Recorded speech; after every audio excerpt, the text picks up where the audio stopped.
A bit loud. Thank you for coming today.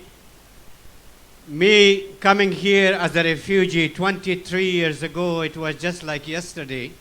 A young man, but still very young, and have melted into the Scottish community, a proud Scots now. When I say independence, you ask me that we fought for our country in Afghanistan for many, many years. I know how it feels when you have a country. I know how it feels when you have your own identity. And I know how it feels when you call a country home. And that home was taken from us in Afghanistan, in many, many different wars. But now here in Scotland, we together, I think the biggest weakness right now is the division among us.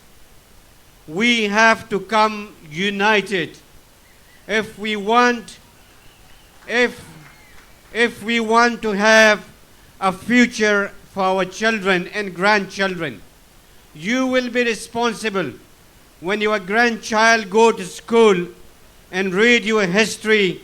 He will blame you or she will blame you that my grandfather did not fight enough for my country. So we have to come together and fight the imperialist policies, the policies that destroyed many, many countries around the world, brothers and sisters. You remember what happened in my country.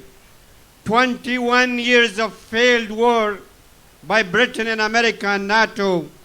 And after 23 years, Boris Johnson ran away in the middle of the night, abandoned the people of Afghanistan.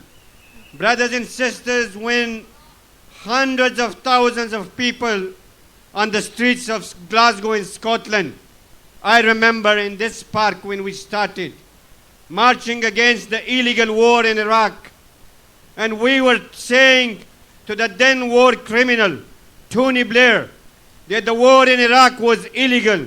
When the people of Scotland was telling Tony Blair and Bush that the war in Iraq is illegal, and the people of Scotland will not take responsibility in Iraq.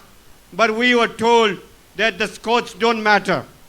Brothers and sisters, we need to stay united, to have our future. When again the Brexit, remember, when we were saying, the Scots were saying that we want, to be part of Europe, we were told that you will die of hunger. We will die of hunger.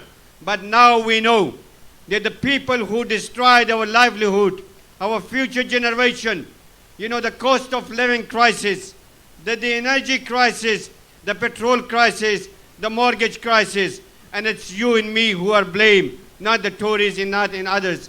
And they have created these crises, brothers and sisters. 1 minute, brothers, for the last time.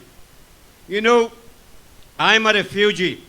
And now currently we have a racist regime led by the Tories in this country, brothers and sisters, blaming refugees for their own failure. The failure on mortgage crisis, the cost of living crisis, the energy crisis, and everything is blamed on refugees. We are called the invaders. We are called the invaders. Imagine, I tell you about an invasion when B-52 is, flying on your head, killing your family and your children, displacing millions of people. That is an invasion, brothers and sisters. And when we say that we welcome our brothers and sisters from Ukraine, but now if you're an Afghan and if you're a product of the illegal war, if you're an Iraqi and you're a product of the illegal war, if you're a Libyan or Syrian or Yemeni, when you come to this country, brothers and sisters, you will be detained by the Tories and sent to Rwanda. So my appeal to everyone, brothers and sisters in this country, in this city, please come together, fight for our future, for our children. On the 21st of May, we are going to protest, in front of a hotel in Erskine, because the far right are protesting every day against the refugees. So I will ask everyone to join us on the 21st of May in Erskine to say no to the Nazi in Scotland. Scotland is a country which is welcoming, which welcomed me, my family and many, many others. God bless Scotland and long live Scotland. Thank you.